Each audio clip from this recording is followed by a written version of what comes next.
Hi guys, welcome back. I'm here with my new video which is on abilities and individual differences. आज हम abilities and individual differences को study करेंगे according to teacher eligibility test point of view से.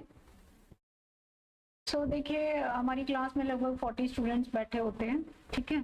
तो हर बच्चा अलग होता है, उसका इन्वायरमेंट अलग है, फैमिली अलग है, उसकी लर्निंग एबिलिटीज अलग होती है. देखिए these are the individual differences. कुछ लोग जो हैं फास्टर चल रहे हैं, जल्दी सीख जाते हैं कुछ बच्चे चीज़ों को, कुछ थोड़ा पीछे रह जाते हैं. So this is the difference, ठीक है. सो गाइस ये lesson abilities and individual differences हम कर रहे हैं. This is something about me, क्योंकि एक वीडियो बनाने के लिए बहुत मेहनत करनी पड़ती है, बहुत टाइम कंज्यूमिंग होता है. So kindly subscribe my channel, rate, review and recommended. Kindly share the video so that कि आपके जैसे और लोगों को हेल्प हो सके. इट इज़ एब्सोल्युटली फ्री, ठीक है. कोई इसमें बिल नहीं आ रहा है, तो आराम से आप इसे शेयर कर सकते हैं, देख सकते हैं. These are my personal notes. हाँ, ये वो नोट्स हैं जब मैंने ये वाले टेस्ट क्लियर किए थे तब मैंने ये नोट्स पढ़े थे. तो लेटेस्ट अपडेट्स तो नहीं है, बट हाँ मैं ये ज़रूर कह सकती हूँ कि जो कोर है किसी भी थ्योरी का या जो चीज़ का है जिसके बेस पे वो बनी है, तो बिल्कुल कोर नोट्स हैं ये. इस जैसे जैसे आप इससे रिलेटेड क्वेश्चन सॉल्व करते जाएंगे आपकी अंडरस्टैंडिंग जो है और डेवलप होती जाएगी. So let's start with abilities and individual differences. देखिए जैसे मैंने कहा कि जो बच्चे स्पेशल कैटेगरीज में आ जाते हैं, कुछ बच्चे हमारी क्लास में जैसे 40 स्टूडेंट्स हैं, कुछ एवरेज होंगे, ठीक है, जो लगभग ज़्यादातर बच्चों की वही कैटेगरी होती है. उसमें बहुत कम स्टूडेंट्स होंगे जो एक्सेप्शनल कैटेगरीज में आते हैं. एक्सेप्शनल में भी हम फर्दर इसको दो कैटेगरीज में डिवाइड कर लेते हैं, एक्सेप्शनल एबिलिटीज वाले स्टूडेंट्स को. देखिए एक इसमें होंगे गिफ्टेड चिल्ड्रन, ठीक है, गिफ्टेड चिल्ड्रन होंगे, और दूसरे होंगे मेंटली रिटार्डेड चाइल्ड. तो एक तो पूरी अगर हमारे पास 40 स्टूडेंट्स की क्लास है तो उसमें ज़्यादातर जो हमारे स्टूडेंट्स हैं वो एवरेज कैटेगरी में आ रहे हैं. बहुत कम होंगे जो हमारे जो है गिफ्टेड में आएंगे, और बहुत कम होंगे जो हमारे मेंटली रिटार्डेड में आएंगे. ज़्यादा जो हमारी कैटेगरी रहेगी एवरेज स्टूडेंट्स की रहेगी. तो अब हम देखते हैं कि भाई ये गिफ्टेड चिल्ड्रन किसे कहेंगे, ठीक है, गिफ्टेड क्या होता है, और ये MR किसे कहेंगे, ठीक है. What are the differences. ये जो दो कैटेगरीज हैं गिफ्टेड एंड MR, इन्हें हमने एक्सेप्शनल एबिलिटीज की कैटेगरीज में डाल दिया. ये क्या है, दीज आर एक्सेप्शनल एबिलिटीज हैं इन स्टूडेंट्स में, gifted children and MR children में, ठीक है. So let's see. देखिए when you are teaching in a class तो आपको बच्चों के इंडिविजुअल डिफरेंसेस और एबिलिटीज पता होनी चाहिए कि कौन सा बच्चा मैथमेटिक्स में अच्छा है, कौन सा बच्चा जो फील्ड में अच्छा है, हॉकी में अच्छा है, प्लेयर में अच्छा है, या कुछ बच्चे हैं जिनको मैथमेटिक्स पसंद है, कुछ स्टूडेंट्स होंगे जिनको साइंस पसंद है, कुछ स्टूडेंट्स हैं जो आर्ट्स में अच्छा कर लेते हैं. हर बच्चे की जो अपने इंडिविजुअल जो है डिफरेंसेस एंड एबिलिटीज हैं. As a teacher you must know what is the individual abilities and differences. हर बच्चे का एटीट्यूड एप्टीट्यूड में क्या डिफरेंस है, ताकि आप उसको उसके अकॉर्डिंग जो है पढ़ा सके, ठीक है. Let's start. हमने दो तरह के अभी पढ़े, gifted and mentally retarded. Detail में स्टडी करते हैं. देखिए हर बच्चा डिफरेंट होता है. आपकी क्लास में डिफरेंट बैकग्राउंड से स्टूडेंट्स हैं, उनके लुक वाइज डिफरेंट है, उनकी एबिलिटीज डिफरेंट है. कुछ बच्चे होंगे जो स्पेशली एबल्ड होंगे, है ना, तो कुछ होंगे बहुत फास्ट हैं, कुछ हैं बहुत स्लो हैं. तो बस एक चीज जो है स्टूडेंट्स को क्लास में जरूर आपने बतानी है, that respect individual differences and don't laugh at each other. तो हमें भी नॉर्मल लाइफ में भी हर किसी को रिस्पेक्ट करना चाहिए, और उनके इंडिविजुअल डिफरेंसेस और एबिलिटीज को रिस्पेक्ट करना चाहिए, ठीक है. उन पे हंसना नहीं चाहिए. कोई इकोनॉमिकली वीक है, या कोई फिजिकली वीक है, कोई मेंटली वीक है. Everyone has the right to live in this society with due respect, है ना. This respect individual differences and don't laugh at each other. Let's move. The first हमने पढ़ा gifted and mentally retarded. Let's move to the gifted child in detail. Gifted child क्या होते हैं. देखिए gifted child हम किसे कहेंगे, ऐसे बच्चे जिनका IQ जो है इंटेलिजेंसी क्वोशिएंट है 130 से ज्यादा होगा. उसे हम गिफ्टेड की कैटेगरी में ले लेते हैं। ये जो गिफ्टेड चिल्ड्रन होते हैं बहुत कम होते हैं, you can expect not more than 2% of school population. मतलब जितनी स्कूल की पॉपुलेशन है ऐसा एक्सपेक्ट किया जाता है कि बहुत कम बच्चे हैं जो गिफ्टेड वाली कैटेगरी में आते हैं जिनका IQ 130 से ज्यादा होता है। Gifted child is also considered as problematic child. देखिए जो गिफ्टेड स्टूडेंट्स होते हैं उन्हें संभालना बड़ा मुश्किल होता है, तो इसलिए उन्हें क्या कहते हैं, प्रॉब्लमेटिक भी कह देते हैं, बिकॉज उनको इंगेज करके रखना बहुत जरूरी हो जाता है, अदरवाइज दे में create the problems. Okay, so this is the gifted child. इनके दिमाग में बहुत कुछ चल रहा होता है, बहुत इक्वेशंस, परम्यूटेशंस एंड कॉम्बिनेशंस। सो देखते हैं इनकी क्या करेक्टरिस्टिक्स होती है, आप कैसे पहचान सकते हैं कि कोई बच्चा जो है गिफ्टेड है। So let's C characteristics of gifted child. Generally देखिए ये तीनों ने एक एज्यूम हम कर लेते हैं, ऐसा कुछ particular hard and fast rule नहीं है, बट ऐसा एजम्पशन है ये, है ना, तो इसको ज्यादा वो नहीं लेना, बट हम इसको एज्यूम कर लेते हैं कि generally came from families of higher social and economic status. ऐसा इसलिए कंसिडर किया जाता है क्योंकि उन बच्चों को सारी फैसिलिटीज मिल जाती है, जो भी उनकी मेंटल एबिलिटीज या जो भी उनकी कॉग्निटिव डेवलपमेंट्स के लिए रिक्वायरमेंट्स होती है उन्हें उनकी पूरी हो जाती है, तो इसलिए ये कंसिडर किया जाता है कि ये जनरली हायर स्टेटस या गुड इकोनॉमिक स्टेटस की फैमिलीज से होते हैं, but this is not the essential category. देखिए next is superior in physical features than our control groups in of the similar age, sex and race. जब ये अपने group में होते हैं, अपनी क्लास में सेम एज के बच्चों के साथ बैठे होते हैं, सेम सेक्स और सेम मतलब रेस के साथ बैठे होते हैं, सेम तरह की, ऑलमोस्ट लगभग सेम तरह की कैटेगरी, वहाँ पे ये स्पेशल दिखते हैं, इनके फिजिकल फीचर्स अच्छे होते हैं। Physical features means they are of good build, है ना, हेल्दी होते हैं, और फिजिकली और मेंटली दोनों ही। तो एक अलग से ये अपनी जो पीयर ग्रुप है इनका, नॉर्मल जो ग्रुप है वहां पे ये अलग से दिखाई दे जाते हैं, ऐसा हम मान लेते हैं, ठीक है।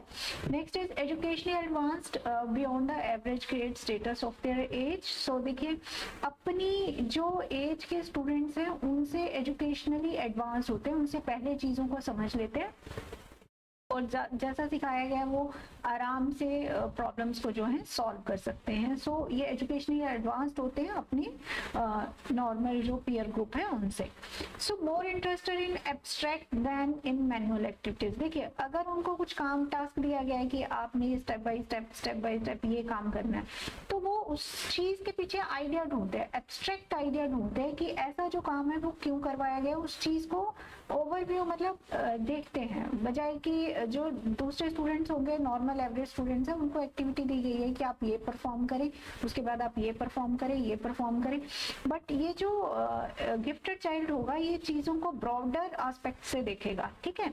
तो एस जो है abstract idea than the manual activities and in different than easy objects. So जो मतलब आसान चीजें होंगी उनमें ज्यादा ये अपना इंटरेस्ट नहीं शो करते क्योंकि उन्हें लगता है ये तो आराम से हो जाएगा। So these are some characteristics of gifted children.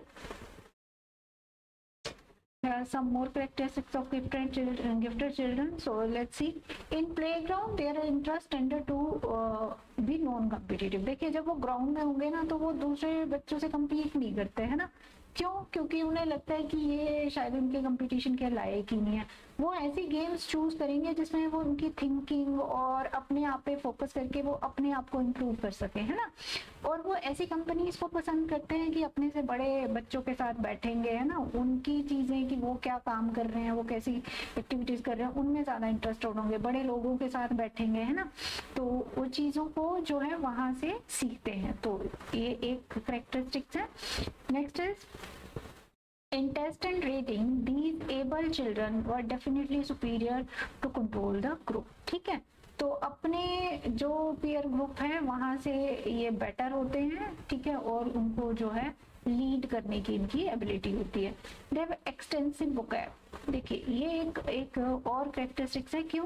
क्योंकि जो इनका ग्रुप है, जिस एज में ये बैठे हैं, सेम एज के जो स्टूडेंट्स हैं, उनके साथ जब ये बैठे हैं तो उनसे बेटर इनकी वोकैब होगी, अपने विचारों को अच्छे से और बेहतर तरीके से एक्सप्रेस ये कर पाते हैं, क्योंकि इनकी जो है वोकैबुलरी अच्छी होती है। So these are some characteristics of gifted children. देखिए ये गिफ्टेड चाइल्ड है, this is a very happy child, बहुत पढ़ाई वढ़ाई कर रहा है, आराम से अपना काम कर रहा है, एंड शी इज हैप्पी, है ना, ही इज हैप्पी, सॉरी दोनों। सो लेट्स सी, देखिए इसमें ये इसलिए मैंने लगाया है कि अगर हमारे पास हमने किसी गिफ्टेड चाइल्ड को आइडेंटिफाई कर लिया तो उसके लिए देखिए एजुकेशन जो है वो भी एक स्पेशल तरह की होनी चाहिए। So let's see education for a gifted children, education for gifted children. So देखिए एजुकेशन कैसा होना चाहिए? First of all accelerated education होना चाहिए, बच्चे के पेस के अकॉर्डिंग जो है एजुकेशन होना चाहिए, ठीक है, ओके। जितना वो कवर कर रहा है थोड़े से टाइम में उसको न्यू टास्क जो है, नई एक्टिविटीज देनी पड़ेंगी, तो एक्सेलरेटेड एजुकेशन होना चाहिए। दूसरी बात है एनरिच्ड करिकुलम होना चाहिए। बच्चे को ऐसा नहीं लगना चाहिए कि ये बुक्स जो हैं जैसे उनके काम ही की नहीं है, एक बार पढ़ लिया और हो गया। तो उनका जो करिकुलम है एनरिच्ड होना चाहिए। एनरिच्ड मीन जो भी हमारा सिलेबस है, ठीक है, क्योंकि हमारी क्लास में जैसे मैंने कहा गिफ्टेड और एमआर और जो है एवरेज स्टूडेंट्स रहेंगे। तो एवरेज स्टूडेंट्स के लिए जो हमारी टेक्स्ट बुक्स बनी है, देखिए इस पे एक अलग से हम चैप्टर डाल देंगे कि वीडियोस डाल देंगे कि टेक्स्ट बुक्स कैसी होनी चाहिए। बट एनरिच्ड करिकुलम में मैं आपको एक बात बता रही हूँ कि गिफ्टेड जो चिल्ड्रन है उनके लिए कुछ ऐसी प्रॉब्लम्स होनी चाहिए जो अबव एवरेज स्टूडेंट्स के लिए होती हैं, और एमआर के लिए कुछ ईजी जो है वो होनी चाहिए। एनरिच्ड करिकुलम का मतलब क्या है कि करिकुलम ऐसा हो जिसमें हर बच्चा जो है इन्वॉल्व रहे, वो ऐसा ना उसका अनइंटरेस्ट ना शो हो जाए कि वो इंटरेस्टेड ही नहीं है, it is so easy and बस हो गया, है ना, ऐसा नहीं होना चाहिए। सो एनरिच्ड करिकुलम होना चाहिए, उसे और काम आगे पढ़ाई करने के लिए जिस भी फील्ड में वो बच्चा जाना चाहता है वहां पे उसे प्रॉपर जो है काम मिलना चाहिए। सो न्यू टीचिंग मेथड्स, क्योंकि एनरिच्ड करिकुलम होगा, एक्सेलरेटेड स्टडी, तो इस बच्चे को समझाने के लिए भी न्यू मेथड्स जो है यूज करने पड़ेंगे। पुराने जो ऑर्थोडॉक्स मेथड्स ऑफ टीचिंग है वो नहीं चलेंगे। Next is arrangement of curricular activities, क्योंकि इन बच्चों में जो है मेंटली काफी एक्टिव होते हैं, तो इनको को करिकुलर एक्टिविटीज में इन्वॉल्व होना इनका बहुत जरूरी है। प्रोविजन ऑफ स्पेशल क्लासेस, इनके लिए स्पेशल क्लासेस का प्रोविजन होना चाहिए, क्योंकि गिफ्टेड है, बाकी बच्चों से बेहतर है, सो इन्हें इंकरेज करने के लिए स्कॉलरशिप इंसेंटिव्स भी होने चाहिए जरूर। सो लेट्स सी नेक्स्ट जो कैटेगरी थी हमारी मेंटली रिटार्डेड चिल्ड्रन थी। This is mental retardation. So mentally जो रिटार्डेड चाइल्ड हैं उन्हें हम कैसे कैटेगराइज करेंगे? ऐसे स्टूडेंट्स, ऐसे बच्चे जिनका मेंटल क्वेश्चन लेस देन 70 होगा, ठीक है, उन्हें हम मेंटली रिटार्डेड कंसिडर कर लेंगे। इन्हें हम स्लो लर्नर भी कहते हैं क्योंकि ये बहुत धीरे से चीजों को सीख पाते हैं। जनरली जो बच्चों के पेरेंट्स होते हैं वो इस चीज को बिलीव नहीं कर पाते या वो करना नहीं चाहते कि उनका बच्चा जो है थोड़ा स्लो लर्नर है ना, तो काफी पेनफुल रहता है पेरेंट्स के लिए। सो दे डोंट बिलीव कि उनका बच्चा जो है स्लो लर्नर है। सो लेट्स सी कैसे हम क्लासिफाई कर सकते हैं मेंटली रिटार्डेड चिल्ड्रन को। देखिए ये इस तरह की क्लासिफिकेशन दी गई है। 4 types of mentally retarded children है इसमें। First is dull, second is moron, third is imbecile and the fourth is idiot. So these are the 4 categories of MR children. So let's see. According to American Association on Mental Retardation, mental retardation देखिए क्या है, American association क्या कहती है इसके बारे में। Substantial limitation in present functioning, ठीक है, थोड़ा सा लिमिट हो जाते हैं अपनी प्रेजेंट जो भी काम कर रहे हैं उसके लिए। It is characterized by significant sub-average intellectual functioning existing concurrently with related limitations in 2 or more of the following applications: adaptive skills areas, communication, self-care, home living, social skills, community use, self-directions, health and safety, functional academics, and leisure and work. देखिए ये जो उनकी basic जो daily के routine works हैं, ठीक है, उनका बॉडी पे कंट्रोल, घर के काम, सोशल स्किल्स में या नई चीजें सीखने में, सेल्फ डायरेक्शन में वो थोड़ा लैक कर जाते हैं बाकियों से, ठीक है। तो उनका जो है लिमिटेड एक्टिविटीज होती हैं। इनके लिए सजेशंस है, suggestions for education of mentally retarded children. जैसे गिफ्टेड चिल्ड्रन के लिए अलग से एजुकेशन चाहिए होती है, वैसे ही हम मेंटली रिटार्डेड के लिए हमें थोड़ा फोकस करना पड़ेगा। देखिए इनके लिए हमें स्मॉल क्लासरूम्स चाहिए। स्मॉल क्लासरूम्स का मतलब है, देखिए जो टीचर होगा, अगर क्लासरूम स्मॉल होगा तो वो आराम से इन बच्चों को पर्सनली जो है टाइम दे पाएगा, ठीक है। स्पेसिफिक करिकुलम होना चाहिए, क्योंकि ये बच्चे स्लो लर्नर है तो इनके लिए अलग जो है करिकुलम होना चाहिए। ऑडियो विजुअल एड्स होने चाहिए, ताकि जो है बच्चे चीजों को और अच्छे से ग्रैस्प कर सके, समझ सके। इनके लिए प्रॉपर टीचिंग मेथड्स होने चाहिए, ठीक है। जैसे गिफ्टेड चिल्ड्रन के लिए अलग से टीचिंग मेथड्स हैं, ऐसे ही स्लो लर्नर्स के लिए भी अलग से स्पेशल टीचिंग मेथड्स होने चाहिए। इसमें स्पेशली ट्रेन्ड टीचर्स होने चाहिए, जिन्हें हम स्पेशल टीचर्स कहते हैं, ठीक है। तो वो स्पेशली ट्रेन्ड होने चाहिए, जो स्पेशल एमआर स्टूडेंट्स को या स्लो लर्नर्स को डील कर सके। इनको पढ़ाने के लिए प्ले मेथड्स यूज करनी चाहिए, ताकि वो आराम से खेलते खेलते चीजों को सीख सके, एंजॉय करते हुए चीजों को सीख सके। देखिए अचीवमेंट्स एंड इंडिविजुअल डिफरेंसेस, तो इसके बारे में हम देखते हैं। देखिए क्या होता है कि अचीवमेंट्स और इंडिविजुअल डिफरेंसेस। अचीवमेंट्स क्या होगी कि भाई आराम से चीज़ों को able to achieve much more than expected, ठीक है। जितना हमने एक्सपेक्ट किया था उससे काफ़ी अच्छा बच्चे परफॉर्म करके दिखा देते हैं। स्टडीज़ पे ज़्यादा टाइम स्पेंड करते हैं और एबल टू लर्न मच, थोड़े से टाइम में ज़्यादा चीज़ें सीख लेते हैं। Different homework as per the child abilities, तो बच्चे को जो है उसकी एबिलिटीज़ के अकॉर्डिंगली डिफरेंट होमवर्क दिया जाना चाहिए। सो इंडिविजुअल डिफरेंसेस, जो बच्चे थोड़े पुअर स्कोर करते हैं, so poor score and low achievement रहता है। दूसरे जो बच्चे हैं थोड़े जो स्लो लर्नर है, उनका लैक ऑफ इंटरेस्ट रहता है। क्यों? क्योंकि कुछ इमोशनल कोजेज या और मतलब हो सकते हैं बच्चे के, है ना, बहुत से इमोशनल कोजेज हो सकते हैं। वो कुछ मन में सोच रहा है, उसे कुछ बुरा लग रहा है या उसके आसपास एनवायरनमेंट ऐसा है। Combination of class teaching methods, तो जब भी हमारी क्लास बैठी है, क्योंकि इंटीग्रेटेड एजुकेशन है, हमारे पास हर तरह का बच्चा बैठा होता है क्लास में, तो हमें डिफरेंट तरह के टीचिंग मेथड्स यूज करने हैं, ताकि हमारे गिफ्टेड, एमआर और जो एवरेज बच्चे हैं सभी जो है चीज़ों को समझ सके। तो इंडिविजुअल टीचिंग पे फोकस करना चाहिए, हर बच्चे पे इंडिविजुअल जो है हमें ध्यान देना पड़ेगा। So let's move to the next thing, that is educational and achievement age and quotient. आप educational quotient और achievement quotient किस तरह से calculate कर सकते हैं?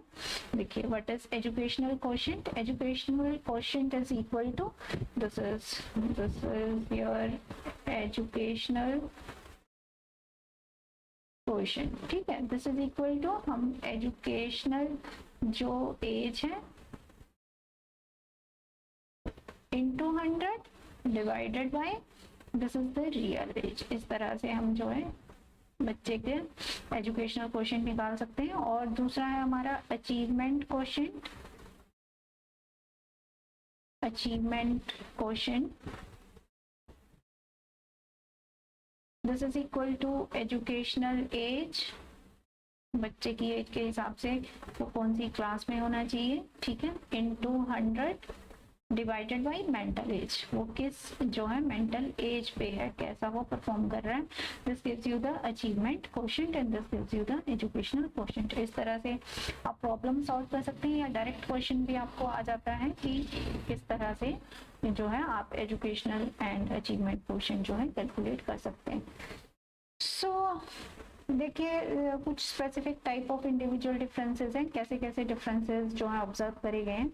देखिए फिजिकल डिफरेंसेस हो सकते हैं स्टूडेंट्स में, कोई बच्चा हाइट में कम है, कोई ज़्यादा है, ठीक है, या कुछ बच्चे जो हैं हो सकता है हैंडीकैप हो, है ना, डिफरेंटली एबल्ड हो। So there are lots of physical differences, है ना। मेंटल डिफरेंसेस हो सकते हैं, किसी कुछ बच्चे का इंटेलेक्ट हो सकता है वो ज़्यादा हो, कुछ कम हो, हेरिटेज, मतलब ये इनहेरिटेंस भी हो सकती है कि कुछ शुरू से ही बच्चे जो हैं तेज हैं, कुछ बेचारे स्लो लर्नर है। इमोशनल डिफरेंसेस हो सकते हैं, ठीक है, कुछ बच्चे ज्यादा इमोशनल होते हैं, कईयों को फर्क ही नहीं पड़ रहा कि कोई कुछ कह रहा है। डिफरेंस इन थॉट्स, तो थॉट प्रोसेसेस में डिफरेंस हो सकता है। थॉट प्रोसेस कहाँ से बिल्ट होता है, उनकी फैमिली से, फैमिली या उनके जो भी आसपास के एनवायरनमेंट है, तो वो चीज़ों को डिफरेंटली जो है देख सकते हैं उनके मन में, है ना, तो डिफरेंटली सोचते हैं। डिफरेंट इन मोटोर एक्टिविटीज, देखिए मोटोर एक्टिविटीज क्या होती है कि चलना फिरना घूमना, है ना, तो कुछ बच्चे जो है, देखिए कुछ बच्चे जो है 1 ईयर की एज में चलना शुरू कर दिया, कुछ बच्चों ने 9 मंथ्स की एज में चलना शुरू कर दिया, है ना। So these are motor differences between the students, कुछ फास्ट दौड़ रहे हैं, कुछ धीरे दौड़ रहे हैं, है ना, हर पर्सन की अपनी एबिलिटीज है। Motor means it is related to the physical movement. So next is difference in special abilities, बच्चे में हो सकता है कुछ स्पेशल जो है एबिलिटीज हो, उसमें डिफरेंसेस हो सकते हैं। डिफरेंस इन इंटरेस्ट, अब बच्चे का इंटरेस्ट के डिफरेंसेस हो सकते हैं, कुछ बच्चे जो हैं क्लासरूम में इतने एक्टिव नहीं है जितने प्लेग्राउंड में एक्टिव है ना, कुछ को क्रिकेट में इंटरेस्ट है ना, कुछ को किसी और चीज में इंटरेस्ट है। सो डिफरेंसेस इन लर्निंग, तो लर्निंग में डिफरेंसेस हो सकते हैं, कुछ जल्दी चीजें सीख जाते हैं, कुछ लेट चीजें सीखते हैं। उनके करेक्टर में डिफरेंस, करेक्टर मीन्स कि उनकी आदतों में डिफरेंस हो सकता है। डिफरेंस इन पर्सनैलिटी, जो इनबिल्ट पर्सनैलिटी है उसमें जो है डिफरेंस हो सकता है। तो ये चीजें ये है, देखिए हर बच्चा जो है अलग तरह से है, तो इनके कॉजेज देखते हैं, क्या कॉजेज हो सकते हैं इंडिविजुअल डिफरेंसेस के। यहाँ पे हमने पढ़ा कि किस किस टाइप के इंडिविजुअल डिफरेंसेस हो सकते हैं, यहाँ पे हम पढ़ेंगे कॉजेज क्या है इंडिविजुअल डिफरेंसेस के। सो देखते हैं what are the causes of individual differences. First is heredity, ठीक है, पेरेंट्स जो हैं अगर मेंटली एबल हैं, बहुत तेज हैं, एक्टिव हैं, पढ़े लिखे हैं, तो उस चीज का असर बच्चे पर पड़ता ही है, ठीक है। एनवायरनमेंट, आसपास एनवायरनमेंट कैसा है, बच्चा कैसे माहौल में रह रहा है, कैसे लोगों से इंटरेक्ट कर रहा है। कास्ट, रेस एंड कम्युनिटी, इस चीज का फर्क तब पड़ता है जबकि किसी स्पेसिफिक कास्ट, रेस और कम्युनिटी को प्रॉपर जो है अपॉर्चुनिटीज नहीं मिल रही हैं, तो फिर बच्चे की जो है डिफरेंस आ ही जाएगा, है ना। कुछ बच्चे को प्रॉपर सारी फैसिलिटीज मिल रही हैं, कुछ बच्चों को नहीं मिल रही हैं because of the caste, race and community. Age and intelligence, देखिए एज के अकॉर्डिंग ही बच्चों को जो है काम दिए जाते हैं, सिलेबस होता है। एंड इंटेलिजेंसी, है ना, कुछ बच्चे तेज हैं, कुछ बच्चे स्लो हैं, तो इस वजह से भी जो है इंडिविजुअल डिफरेंसेस आ जाते हैं। एजुकेशन में कुछ को प्रॉपर जो फैसिलिटीज मिल गई हैं एजुकेशन की, है ना, प्रॉपर गाइडेंस मिल रहा है, कुछ बच्चों को नहीं मिल रहा है, सो इस वजह से भी इंडिविजुअल डिफरेंसेस है। सोशियो इकोनॉमिक स्टेटस, सोसाइटी में उनका कैसा इकोनॉमिक स्टेटस है, इस वजह से भी उनमें जो है इंडिविजुअल डिफरेंसेस आ जाते हैं। सेक्स डिफरेंसेस बहुत बड़ा डिफरेंस है हमारे सोसाइटी में, बॉय और गर्ल, ठीक है। अगर लड़का है तो उसे तो लोन लेकर भी पढ़ने भेजा जाएगा, अगर लड़की है वो पढ़ना भी चाहती है तो भी बोल देंगे नहीं भी अब घर पे बैठो, बहुत हो गया, तुम्हारी पढ़ाई पे कौन खर्चा करेगा, शादी करेंगे, ये वो। सो दिस इज ऑल्सो जो है one of the cause of individual differences. So let's see educational significance of individual differences। देखिए हमने individual differences इतना कुछ पढ़ा है, तो इसका education में क्या significance है, हम क्या कर सकते हैं। देखिए इसमें अगर जब हमें पता चल गया कि बच्चा थोड़ा अलग है, या वो गिफ्टेड है या स्लो लर्नर है, तो हम क्लासीफाई कर सकते हैं अपने स्टूडेंट्स को, ठीक है। टीचर को क्या है कि उसे आइडिया हो गया कि इस बच्चे का मेंटल लेवल ये है, इस बच्चे का मेंटल लेवल ये है, तो वो हर बच्चे को अलग अलग मेथड से पढ़ा सकता है। अलग अलग पढ़ाने के लिए आपको क्या कर, individual teaching to the students, मतलब हर बच्चे पर पर्सनली जो है आपको ध्यान देना पड़ेगा। Providing limitation to the size of the classroom, देखिए अगर आप इस बात को इंडिविजुअल डिफरेंसेस की बात को समझते हैं तो क्लास का जो साइज है वो लिमिटेड होना चाहिए, क्योंकि हर बच्चे को ध्यान देना है टीचर ने। तो जो टीचर स्टूडेंट जो रेशो है, teacher is to student ratio, वो है, वो मतलब हमें मिनिमम रखनी पड़ेगी ताकि जो टीचर है हर बच्चे पे इंडिविजुअल फोकस कर पाए। चेंजेस इन टीचिंग मेथड्स, देखिए क्योंकि एडवांस्ड स्टडीज के लिए या बच्चे को हमने उसको पढ़ाना है, उसको सिखाना है, उसकी लर्निंग एबिलिटीज को इंक्रीज करना है, तो हमें नए नए जो है टीचिंग मेथड्स यूज करने पड़ेंगे। पुराने बोरिंग ऑर्थोडॉक्स जो टीचिंग मेथड्स हैं वो इतने ज्यादा कारगर नहीं सिद्ध हो पाएंगे। नेक्स्ट है new and innovative concepts of homework. Homework हमें डिफरेंट तरीके से देना चाहिए, हमें हम डिफरेंट वे से एक्टिविटी बेस्ड, है ना, या ऑब्जेक्टिव टाइप, है ना, कुछ पजल सॉल्विंग या इस तरह से, या सिंपल जो लर्निंग ऑफ क्वेश्चंस। तो इस तरह से डिफरेंट डिफरेंट तरह का हमें वैरायटी ऑफ होमवर्क देना चाहिए जो कॉन्सेप्ट बच्चे के जो है क्लियर कर पाए। और देखते हैं the development of specific interest of students. देखिए, अगर हमें इंडिविजुअल डिफरेंसेस बच्चे के पता हैं तो हम उसे उसी कैटेगरी में जहाँ पे वो एक्सेल कर सकता है, ठीक है, जो उसको गॉड ने जिस चीज़ के लिए बनाया है, तो वो उस इंटरेस्ट में उसको स्पेसिफिक हम वहाँ पे डेवलप कर सकते हैं। जो हमारे स्पेशली एबल्ड चिल्ड्रन हैं, हैंडीकैप्स हैं, उनमें हम ज़्यादा ध्यान दे सकते हैं। Education according to the sex differentiation. देखिए, सेक्स डिफरेंशिएशन के अकॉर्डिंग हम एजुकेशन प्रोवाइड कर सकते हैं। जैसे आजकल जो है स्पेशली जो गर्ल्स के लिए है, उनके लिए डिफरेंट डिफरेंट तरह की एजुकेशन गवर्नमेंट की तरफ से प्रोग्राम्स हैं, जैसे सैनिटरी पैड्स प्रोवाइड करे जा रहे हैं, या उनके लिए बालिका मंच स्पेशली तैयार किया गया है। बॉयज़ के लिए भी इस तरह से जो भी एडोलेसेंस से रिलेटेड इश्यूज हैं उन्हें डील करने के लिए अलग अलग तरह के प्रोग्राम्स जो हैं डिस्कस करे जाते हैं, ताकि बच्चे जो हैं कंफर्ट रहें, कंफ्यूज्ड ना रहें। Next is education according to social and economic conditions. ठीक है, सोशल कंडीशंस के अकॉर्डिंग जो है हमारा एजुकेशन होना चाहिए।